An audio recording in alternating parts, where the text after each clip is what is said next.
My first 9 businesses f***ing failed. As in, the first one, I spent time on it, it failed. Second one, this one will be different, f***ing failed. And then the third one, this one, failed. And then 6 more after that. I'm just painting this picture because, like, it's painful as shit because the whole time everyone is telling you, I told you so, and they're right. Today. But not forever. The world belongs to optimists because if you're going to do anything big, you have to believe that it can happen. Otherwise, it never will. Sean Puri says the cynics get to be right and the optimists get to be rich. 99% right and 100% wrong. They're right 99% of the time, but they're wrong 100% because the only thing that matters is the big one at the end. I'm going to say something to you. You're smart, you're talented, you know a few things, but talent means nothing in this game if you don't make the right choices. There's plenty of talented people out there who never see the light of day anymore. Last thing, takes discipline. Because this whole game is one big long shot. And if you don't have the discipline to stay away from the flyers or from the gambles or whatever else you want to call a stupid move, then my friend, I'm afraid to say one day you will go down. It's inevitable. You want my advice? Make a list of everything you want now, and then plan on spending the next 25 years of your life getting it, slowly, piece by piece.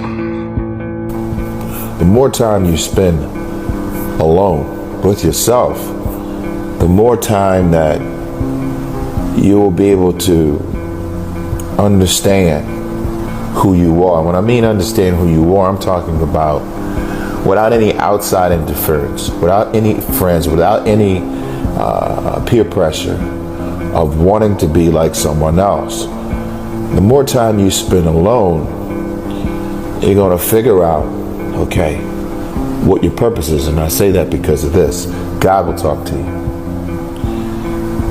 You start seeking in those moments of not having any outside distractions. What happens is things become clear.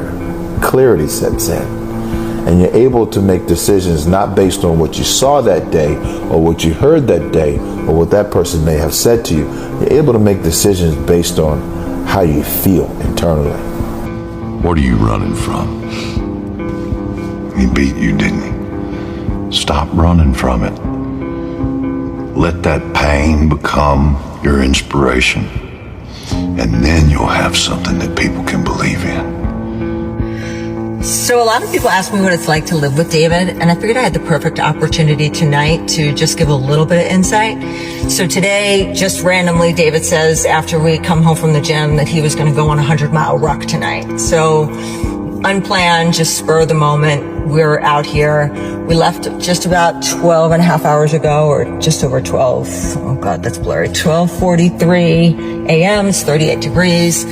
And he's about 60 or 60 some miles in at this point. I haven't spoken to him in a few hours other than to give him my socks because it's cold and he has Raynaud's, so he's wearing them as his gloves. And, you know, it's lonely as hell.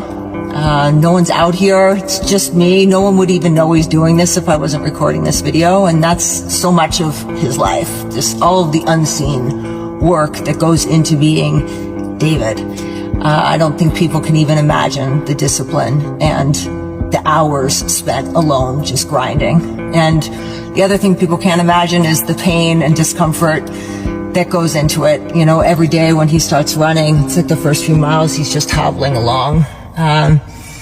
And, you know, I know that he's just 3 months post-surgery. 3.5 months ago, I wrote to his surgeon. It was end of September, and I said, you know, David was going to come in for surgery, and he said, well, I just hope he's not jumping out of planes. Well, he sure was. He was in British Columbia jumping out of planes. There's a process to all this stuff, man. The process starts with, you got to shut off technology. You got to go here. I call it the dark room, where you're alone. No cell phones, no music, no TVs, no computers. You by yourself. Very few people want to be alone anymore. They want to be around noise and people, and they have to, you can't think.